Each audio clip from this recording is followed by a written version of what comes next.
Hello दोस्तों, स्वागत है हमारे YouTube चैनल में एक बार फिर से एक नए वीडियो में। आज हम बात करने वाले हैं वायरलेस डाटा ट्रांसफर के बारे में, जिसमें एक कंप्यूटर या लैपटॉप से दूसरे कंप्यूटर या लैपटॉप में विंडोज 7 या विंडोज 10 किसी भी विंडोज में डाटा ट्रांसफर कैसे किया जाए बिना किसी केबल कनेक्शन या डाटा केबल के, जो कि बहुत ही आसान है और बहुत ही आसान तरीके से बताने वाला हूँ। तो वीडियो के साथ लास्ट तक बने रहें। तो सबसे पहले मैं विंडोज 10 पर बता दे रहा हूँ, उसके बाद विंडोज 7 पर बताऊंगा। तो सबसे पहले सर्च बार में कंट्रोल पैनल लिख करके कंट्रोल पैनल को सर्च करके ओपन कर लेना है। इसके बाद ड्रॉप डाउन एरो पर क्लिक करके ऑल कंट्रोल पैनल में आना है, जिससे कंट्रोल पैनल के सभी सेटिंग्स शो हो जाएं। इसके बाद नेटवर्क एंड शेयरिंग सेंटर को फाइंड आउट करके इस पर क्लिक करके इसे ओपन कर लेना है। यहाँ आने पर आप देख सकते हैं कि हमारा कंप्यूटर एक वाईफाई से कनेक्ट है और साथ में जिस कंप्यूटर से डाटा ट्रांसफर करना है वह कंप्यूटर भी उसी वाईफाई नेटवर्क से कनेक्ट होना चाहिए। वह वाईफाई चाहे मोबाइल का हो या फिर किसी राउटर का हो, कोई फर्क नहीं पड़ता है, बस दोनों कंप्यूटर एक ही नेटवर्क से कनेक्टेड रहना चाहिए।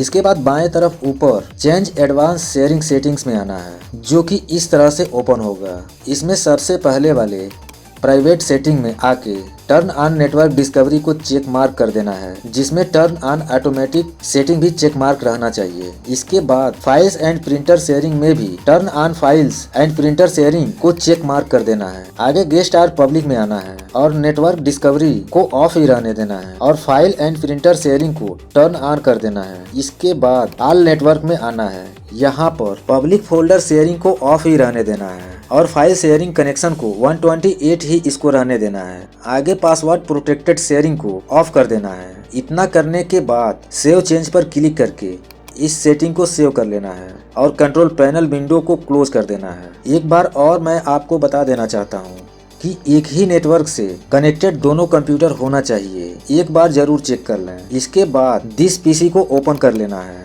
और कहीं पर भी एक फोल्डर क्रिएट कर लेना है, क्योंकि उस फोल्डर को ही हमें शेयर करना है और उसी फोल्डर से डाटा ट्रांसफर और रिसीव करना है। मैं सी ड्राइव में ही फोल्डर क्रिएट कर लेता हूँ, आप कहीं पर भी कर सकते हैं और फोल्डर का कोई भी नेम दे सकते हैं। मैं शेयर फाइल लिख देता हूँ ताकि इसका पहचान किया जा सके। इसके बाद उस फोल्डर पर माउस का दायां बटन क्लिक करके गिव एक्सेस में आना है और स्पेसिफिक पीपल में आना है। इसके बाद ड्रॉप डाउन एरो पर क्लिक करके एवरीवन को सेलेक्ट करके ऐड कर लेना है और जो एवरीवन ऐड हुआ है उसे रीड एंड राइट का परमिशन अलाउ कर देना है और शेयर पर क्लिक कर देना है। एक प्रोसेसिंग के बाद टर्न ऑन नेटवर्क डिस्कवरी का मैसेज मिलेगा, यहाँ पर उसे भी ऑन कर देना है। इसके बाद कंप्यूटर का जो फोल्डर शेयर हुआ है उसका एक नेम मिल जाएगा, जो कि आप देख सकते हैं। इसके बाद डन पर क्लिक कर देना है। अब बारी आती है दूसरे कंप्यूटर सेटिंग की। इसे भी सेम उसी नेटवर्क से कनेक्ट कर लेना है और जिस तरह से पहले वाले कंप्यूटर के कंट्रोल पैनल में सेटिंग किया गया था उस सेटिंग को इस कंप्यूटर में भी कर लेना है। इसके बाद दूसरे कंप्यूटर के दिस पीसी में आना है और स्क्रॉल करके नीचे आना है और नेटवर्क में आना है और जैसे ही नेटवर्क ओपन होता है वैसे ही पहला वाला कंप्यूटर इस कंप्यूटर में शो होने लगता है। इसे डबल क्लिक करते ही वही फोल्डर यहाँ पर शो होगा। अब इस फोल्डर को ओपन करके जितनी भी फाइल्स इसमें पेस्ट किया जाएगा वह दूसरे वाले कंप्यूटर में शो होगा या ट्रांसफर हो जाएगा। बस किसी भी फाइल को कॉपी पेस्ट या ड्रैग एंड ड्रॉप करना होता है। जैसे कि एक फाइल को मैं इसमें कॉपी कर देता हूँ और दूसरे कंप्यूटर में उस फोल्डर को ओपन करने पर आप देख सकते हैं कि फाइल कॉपी हो गई है। अगर आप पहले वाले कंप्यूटर से कुछ भी भेजना चाहते हैं तो भी आप किसी भी फाइल को बस उस फोल्डर में पेस्ट करना होता है, फाइल कॉपी हो जाएगी। जैसे कि कुछ वीडियोज मैं दूसरे कंप्यूटर में सेंड करता हूँ, आप देख लीजिए।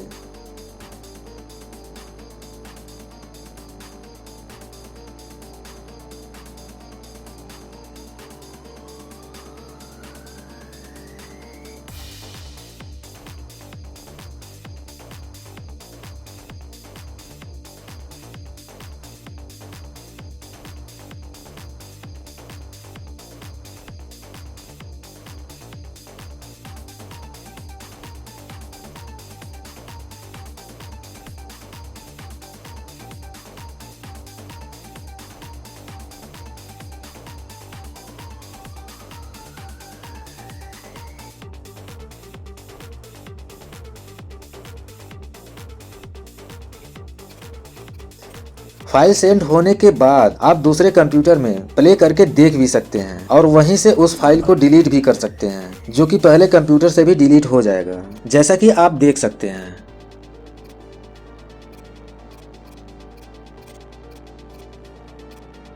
वही अगर विंडोज 7 की बात करें तो विंडोज 7 को भी सेम उसी नेटवर्क से कनेक्ट कर लेना है और इसके बाद इसके भी कंट्रोल पैनल में आना है और यहाँ पर भी कंट्रोल पैनल के ऑल आइटम को सेलेक्ट करके नेटवर्क एंड शेयरिंग सेंटर में आना है। शेयरिंग सेंटर में आने के बाद चेंज एडवांस शेयरिंग सेटिंग में आना है और इसे भी सेम वही सेटिंग कर लेना है, या फिर आप इस सेटिंग को देख करके भी कर सकते हैं।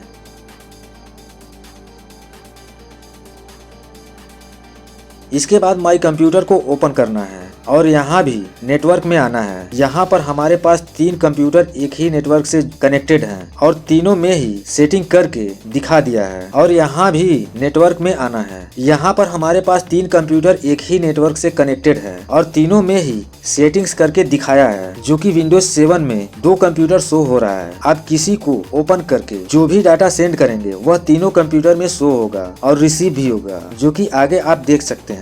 तो ये था एक आसान सा सेटिंग। तो आज के लिए इतना ही, मिलते हैं अगले वीडियो में। तब तक thanks for watching this video.